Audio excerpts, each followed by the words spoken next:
ముందుగా విశాఖ నార్త్ బరిలో ఉన్న అభ్యర్థులు ఎవరో ఓసారి చూద్దాం. ఇక్కడ టీడీపీ నుంచి మంత్రి గంటా శ్రీనివాసరావు బరిలో నిలిచారు.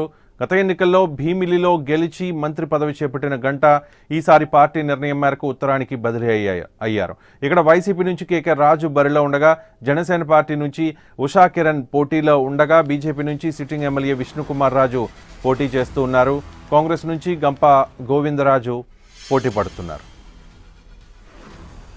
విశాఖ నగర పరిధిలోని నియోజకవర్గాల్లో విశాఖ ఉత్తరానికి ఓ ప్రత్యేకమైన స్థానం ఉంది. ఈ నియోజకవర్గంలో ఒక పక్క ఉన్నత వర్గాలకు చెందిన వారు ఉంటే, మరో పక్క నిరుపేద వర్గాలకు చెందిన వారు జీవనం సాగిస్తూ ఉంటారు. నియోజకవర్గంలో అత్యధికంగా కాపులు సుమారు 70,000 మంది ఓటర్లు ఉండగా, 45,000 మంది వెలమలున్నారు. అలాగే 25,000 మంది యాదవులు, 20,000 మంది రాజులు, 15,000 మంది ముస్లింలు ఉన్నారు.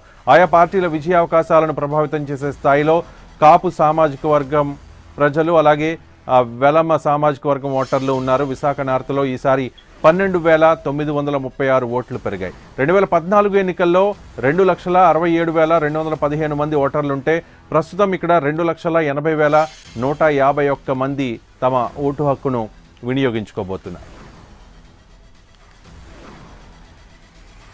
విశాఖ నార్త్ నియోజకవర్గంలో 2 దఫాలుగా జరిగిన ఎన్నికల్లో పార్టీల జయాపజయాలను పరిశీలిద్దాం. 2009లో కాంగ్రెస్ అభ్యర్థిగా బరిలోకి దిగిన తైనాల విజయ్ కుమార్ 49,344 ఓట్లు సాధించారు. ప్రజారాజ్యం పార్టీ అభ్యర్థిపై 5,523 ఓట్ల తేడాతో గెలుపొందారు. ఇక మూడో స్థానంలో టీడీపీ ఉంది. ఇక 2014 విషయానికి వస్తే టీడీపీ పొత్తుతో విష్ణుకుమార్ రాజు ఇక్కడ ఎమ్మెల్యేగా గెలుపొందారు. విష్ణుకుమార్ రాజు 82,079 ఓట్లు సాధించి వైసీపీ అభ్యర్థి చుక్కాకుల వెంకట్రావుపై 18,240 ఓట్ల మెజారిటీతో గెలుపొందారు.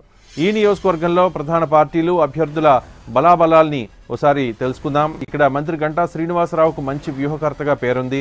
కేడర్లో పట్టున్న నేతగా ఆయన ఎక్కడుంటే అక్కడ అందరినీ కలుపుకుని పరిస్థితులను తనకు అనుకూలంగా మలుచుకోవడంలో ఈ మంత్రికి గంటాకు సాటి ఎవరు రారనే చెప్పుకోవాలి. గంటా తరపున స్వచ్ఛందంగా పనిచేసే స్నేహితుల బలగం ఉంది. సొంత సామాజిక వర్గ ఓటర్ల సంఖ్య ఎక్కువగా ఉండడం ఆయనకు కలిసిస్తోన్న మరో అంశం.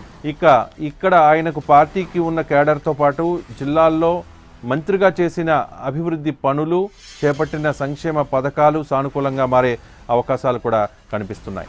ఇక్కడ వైసీపీ అభ్యర్థి కేకే రాజు వైసీపీని విజయ తీరాలకు చేర్చుతానని ఘంటాపథంగా చెబుతున్నారు. నియోజకవర్గ సమన్వయకర్తగా ఎన్నికైన నాటి నుంచే నియోజకవర్గాన్ని చుట్టేసిన కేకే రాజు నియోజకవర్గంలో ప్రతి వర్గానికి చేరువయ్యారు. అన్ని పార్టీల కంటే ముందు ప్రచారంలో ఉన్నట్లుగా మనం భావించాలి. ఒకవైపు ధనికులు, మరోవైపు పేదలు నివాసం ఉండే విలక్షణమైన విశాఖ ఉత్తర నియోజకవర్గంలో నవరత్నాల్ని ప్రజల్లోకి తీసుకెళ్లి క్షేత్రస్థాయిలో ఉన్న సమస్యల్ని అధ్యయనం చేశారు. తాము అధికారంలోకి వస్తే ఆ సమస్యలకు పరిష్కారం చూపుతామని నిర్దిష్టమైన హామీలు ఇస్తూ ప్రజల మనసులు చూరగొనే ప్రయత్నం చేస్తూ ఉన్నారు. జగన్ అభిమానానికి తోడు తన వ్యక్తిగత ఇమేజ్తో ఇక్కడ పార్టీని గెలిపించి తాను ఎమ్మెల్యే అవుతానని కేకే రాజు ధీమా వ్యక్తం చేస్తున్నారు.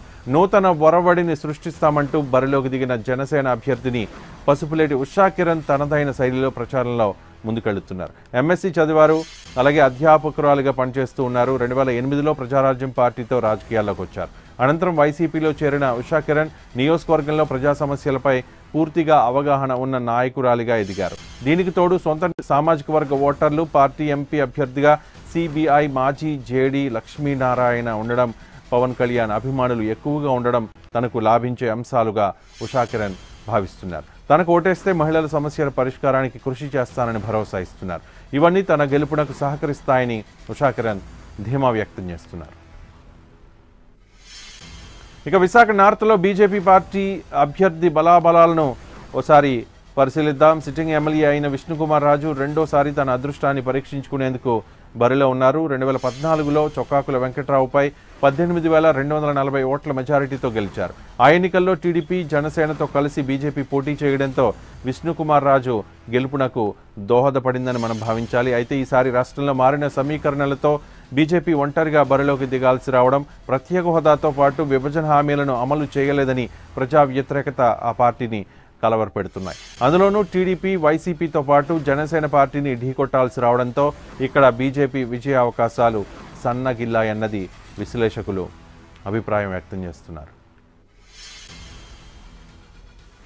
ఇది విశాఖ ఉత్తర నియోజకవర్గానికి సంబంధించిన పొలిటికల్ ట్రెండ్. మరో బులెటిన్లో మరిన్ని అప్డేట్స్ మళ్ళీ కలుద్దాం. చూస్తూనే ఉండండి ఏబీ 24/7 న్యూస్ ఈజ్ మూమెంట్.